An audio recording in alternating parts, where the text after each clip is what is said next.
तोहरा के लाई बनारस वाला साड़ी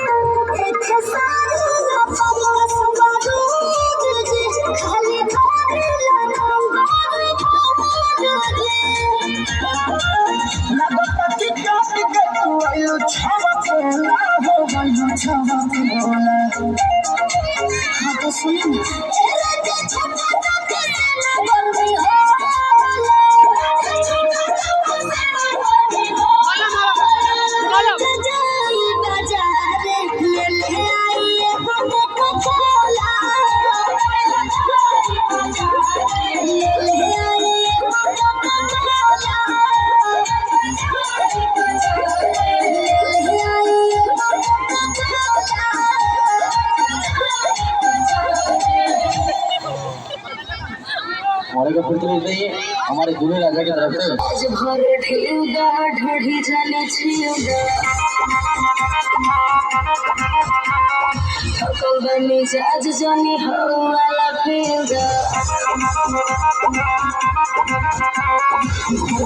पखी जैसे चिपक दीवार से वही न चिपक गया तू अपना भगवान से दिन कमाई हर से आइल हकार से रात भर लगाया आज भर ढेउगा ढढ़ी जाने छिउगा थकल बनी आज जानी हो वाला फेउगा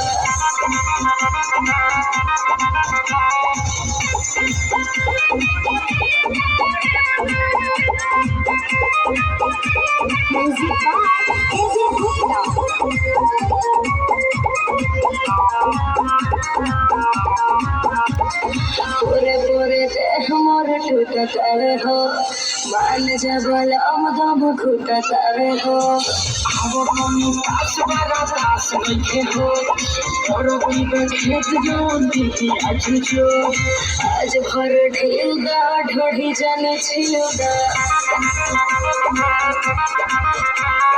थकल बनी आज जानी हो वाला फेउगा पखी जैसे चिपक दीवार से वही न चिपक गया तू अपना भगवान से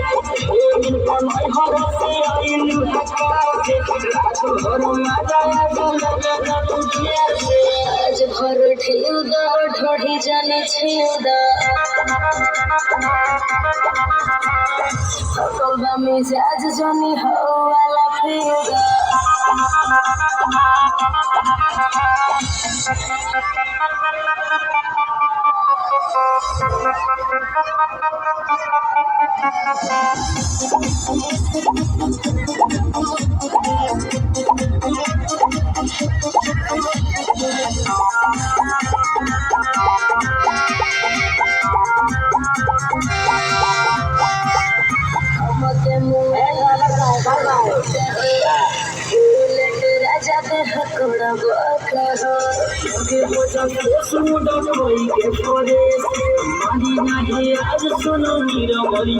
आज भर ढेउगा ढढ़ी जाने छिउगा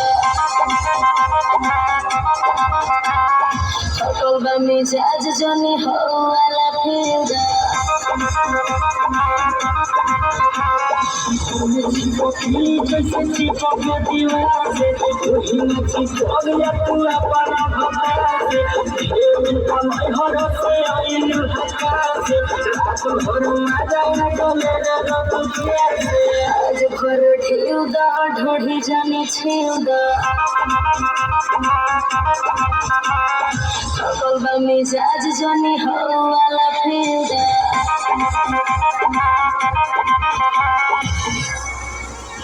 बहुत खूब आवाज